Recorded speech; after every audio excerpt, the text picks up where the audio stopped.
Hello guys, how we doing? Welcome back to the Free Hammers. Those of you who are new to the channel wouldn't know that I do things like this, so I don't get much time to actually film. So what I do is, on my way to work, I get a little video about any news that's out there at the minute. There was some news about Julian Lopetegui, former Wolves, Real Madrid and Spain manager, apparently rejecting the Crystal Palace job to hold out, basically, in the hope that the West Ham job does come up in the next few months. I like him as a manager, not a name that I would have thought of, originally. I thought the obvious candidates would be the ones that probably get it, the ones we've already heard. He's got a fantastic win record, I will give him that.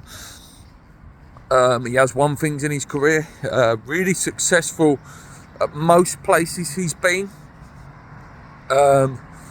Maybe apart from Real Madrid. Spain he was good, and obviously he left Spain for Real Madrid.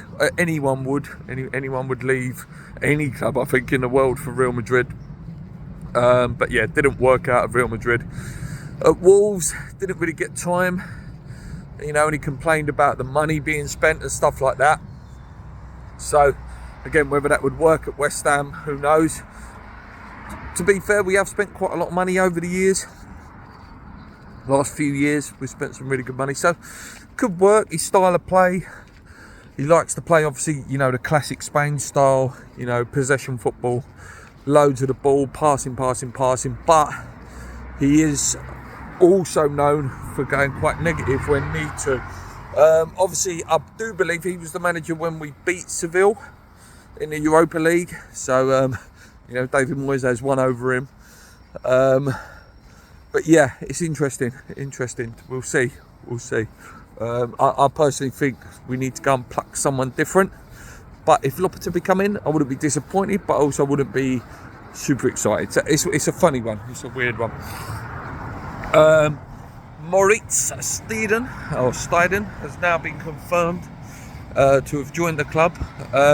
So I think this slightly does put to bed. I don't know. I don't want to be too confident because of West Ham fans. It always comes back and bites us. I'd like to think that the fact that he signed for the club hopefully means that Tim is staying. We'll wait and see. But I like to think that that's the case. There was loads of them silly articles out there again yesterday. I think it was. I can't remember where it came from actually. Saying that, Tim Steiden's getting frustrated at the club, unhappy, blah, blah, blah, blah. I think it's just an easy article to write. I think sometimes the articles out there are just so easy to write and can have some belief in it that I don't believe it because it's so easy to write.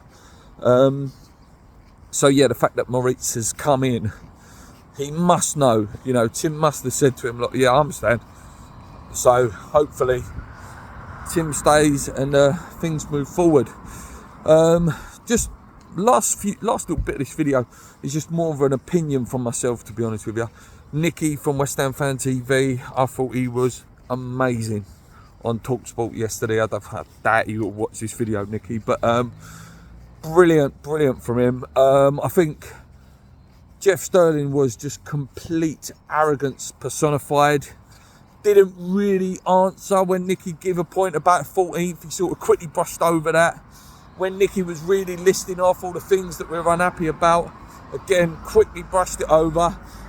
Basically lied that an advert was coming up as quick as it was, so he could read out 2 comments and then give that real horrible dig about how West Ham, have won their last 9 or whatever it was before we'd lost the last 8. And he was giving real digs, which was really, really annoying. I'm really close to not listening to TalkSport anymore. I have to say, I enjoy watching it, TalkSport, and listening to it. I used to love the Andy Goldstein show with Cundy and stuff, but it's becoming impossible, absolutely impossible to watch and listen to at the minute. Yesterday, again, Andy Goldstein was going on about it, how we should feel fortunate and little old West Ham should be grateful. You're West Ham. We always get that, you're West Ham. So?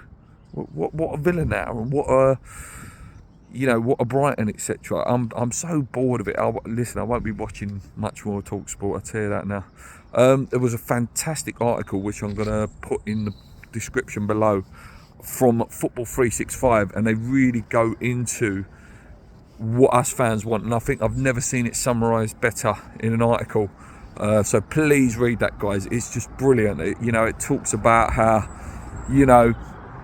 if you're going to finish between 8th and 15th and play crap football, it becomes, what's the point, basically? What's the point of going there every week if you're going to be bored and put to sleep every week? At the end of the day, it's still an entertainment business. And if these pundits, continuously roll on about how West Ham should be grateful, and West Ham, they want more than what they think they should have, then at least West Ham should have entertaining football. That's what he's trying to say. He's like, West Ham are not saying about finishing high or anything like that. It's, if we're going to settle for finishing between 8th and 15th, at least give us some good football. The article also goes into basically what I was saying the other day about how Moyes is a media darling, and they don't dare slate him because they may cross paths, in press conferences or, post-match interviews or even radio interviews, and they don't want that awkwardness. They were saying basically if David Moyes was any other nationality than British, he would have been, absolutely slated in the press. The Sounezes, the Jim Whites and stuff like that, they're never going to slate him because they're going to probably cross paths with him in interviews, and they'll probably, have a drink with him here and there after games. So, yeah, like I say, I'm going to post that in the comments or in the description. Read it. It's a fantastic article. Really is a fantastic article.